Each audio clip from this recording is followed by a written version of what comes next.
If you're a fan of WWE, you know that some wrestlers are just born to be adored.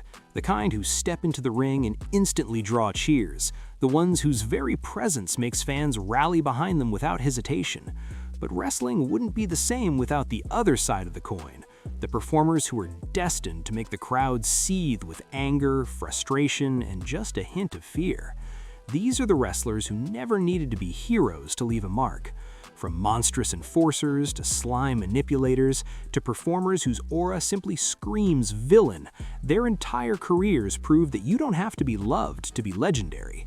If you want to know exactly who never got the babyface treatment, stick around. This list is for you. Let's dive in. Starting things off at number 11 is Gunther. The name alone brings a chill, and stepping into any arena, his presence is immediately felt. Gunther is the kind of wrestler who can make the atmosphere heavy just by standing at the ramp. He doesn't need to talk to grab attention. His sheer size and presence speak for themselves.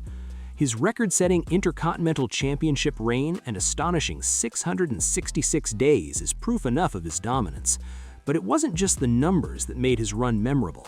Every match during that stretch was a brutal showcase of skill and intensity, a display that turned him into what many consider the greatest Intercontinental Champion in WWE history. And yet, he never had to pivot to a heroic role to earn that respect. In fact, his effectiveness comes entirely from his unwavering heel persona. From his early days in European promotions to NXT UK and later NXT, all the way to the main roster, he's been a force of cold, calculated domination. His chops hit like sledgehammers, his offense is precise and punishing, and his promos are sharp, threatening, and unforgettable. Gunther thrives as a tyrant in the ring, and the audience loves to hate him, which is exactly why he's still one of WWE's most compelling villains. Number 10 goes to ravishing Roode, a heel whose charm and arrogance defined his character.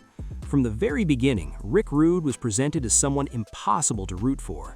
Sleek, polished, and completely self-assured, he carried himself as a man who believed he was better than everyone else in the room, and he made sure everyone else knew it. His willingness to openly flirt with other men's partners only made him easier to despise. Turning him into a babyface would have been a monumental challenge, not because of his skill, but because of how perfectly crafted his villainous persona was. Roode was the kind of heel that fans loved to hate, combining charisma, smug confidence, and impeccable in-ring work to elevate both himself and his opponents. His Intercontinental Championship victory over the Ultimate Warrior may not have lasted long, but it showcased his ability to make matches memorable and highlight the hero's journey. Later, as part of the original DX reunion in 1997, his heel persona continued seamlessly. WWE never needed to attempt a babyface turn, and perhaps that's what made Roode's heel career feel so complete. Coming in at number 9 is Sherri Martell, an unforgettable presence in the golden era of women's wrestling. Sherri wasn't just a manager who yelled from ringside, she was a force of chaos and unpredictability. Every gesture, every scream, every piercing glare carried a sense of danger and excitement. She was theatrical, sharp, and never overshadowed by even the biggest stars of the time. Whether she was managing Randy Savage, Ted DiBiase, or Shawn Michaels, Sherri commanded attention. When she did step into the ring herself, the energy she brought was unmistakably villainous. Her character was too precise, too aggressive, and too naturally suited to be a babyface, and WWE wisely never attempted to force that change. Sherri Martell is remembered not only for her skill, but for her innate ability to make the audience feel tension and excitement just by existing in a scene. At number 8, we have Bull Nakano, a name synonymous with dominance and intimidation. Even before arriving in WWE, she had made a name for herself as a fierce competitor in All Japan Women's Pro Wrestling. Her look, her presence, her intense aura, it all screamed danger. Transitioning her into a heroic character would have been almost laughably out of place. In WWE, she played the role of a physically imposing bully with perfection, especially in her matches against Alundra Blaze. Despite the era not treating women's wrestling with the seriousness it deserved, Nakano delivered matches that still hold up today, proving that her skill was undeniable. Interestingly, in real life, she was reportedly kind and gentle, but in the ring, she was the epitome of a terrifying heel, and that contrast only made her legacy stronger. Number 7 is King Kong Bundy, a giant whose entire on-screen presence was that of a destructive monster. While he may have been likable backstage, the audiences never saw that side. In the WWF of the 80s, Bundy was the embodiment of raw, crushing power. He was built to dominate and intimidate, a perfect counterpoint to the era's heroes. His feud with Hulk Hogan, culminating in the steel cage match at WrestleMania 2, reinforced his role as a menacing challenge rather than a character fans could cheer for. Later, his feud with The Undertaker going into WrestleMania 11 continued that trend. Over the years, there was never a push to turn him into a babyface because he was simply too convincing and too iconic as a heel. Wade Barrett sits at number 6, an interesting modern example of a wrestler who never fully embraced the babyface side. Physically and vocally, Barrett had all the tools to be a hero, but his confrontational presence and natural edge kept him firmly in villain territory. Leading the Nexus in 2010, he brought chaos to WWE programming, yet inconsistent booking prevented him from reaching the main event heights many anticipated. Even later, in mid-card roles, his heel persona remained intact.